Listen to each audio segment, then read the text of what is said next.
মুক্তির পর থেকেই আলোচনায় ভিকি কৌশল রাশমিকা মান্দানা অভিনীত ছবি ছাবা। খুব অল্প দিনেই 500 কোটির গণ্ডি টপকে বক্স অফিসে ঝড় তুলে দিয়েছে ছবিটি। শুধু তাই নয়, দর্শকদের মনস্তত্ত্বেও ব্যাপক প্রভাব ফেলেছে এই ছবি। তবে এর প্রভাব যে মারাত্মক সুদূরপ্রসারী হবে তা হয়তো কেউ কল্পনায়ও আনেনি। আশ্চর্যজনক হলেও সত্যি, এই সিনেমা দেখে গুপ্তধনের খুঁজে বেরিয়েছে একদল গ্রামবাসী।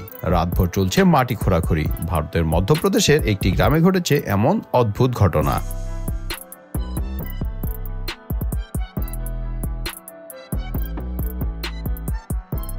ভারতীয় গণমাধ্যমের খবর, হঠাৎ করেই রাতের অন্ধকারে টর্চ শাবল হাতে নিয়ে বেরিয়ে পড়েন সেই গ্রামের বাসিন্দারা।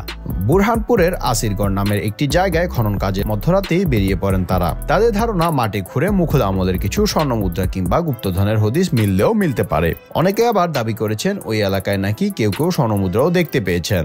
বলা বাহুল্য, ভিকি কৌশলের ছাবা দেখার পর সেই ভাবনা আরও চাগার দিয়েছে। কারণ সেই ছবিতে বুরহানপুরের নাম নেওয়া হয়েছে, দেখানো হয়েছে এককালে মুঘলদের বাস এখানেই ছিল। আর সেখান থেকেই তাদের মনে হয়েছে এখানে লুকিয়ে রয়েছে মুঘলদের গুপ্তধন। আর এটি জানার পর যন্ত্রপাতি নিয়ে নেমে পড়েন গ্রামবাসীরা। জানা গেছে দুর্গের চারপাশেই একটানা চলছে খনন কার্য। এমনকি মেটাল ডিটেক্টর দিয়েও চারপাশে পরীক্ষা করে দেখা হয়েছে সোনা দানা কোথাও লুকিয়ে রাখা হয়েছে কিনা। আসিগড়ের বাসিন্দাদের এহেন খোঁড়াখুড়িতে বেজায় বিরক্ত সেই অঞ্চলের জমির মালিকরা। বিষয়টি কানে যায় প্রশাসনেরও।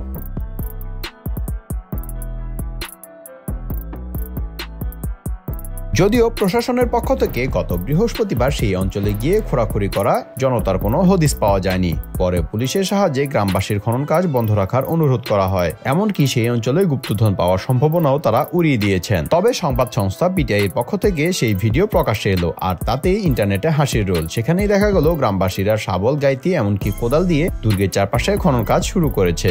আনা হয়েছে মেটাল ডিটেক্টরও। আর বুরহানপুরের সেই আজব কীর্তি বর্তমানে চর্চার শিরোনামে।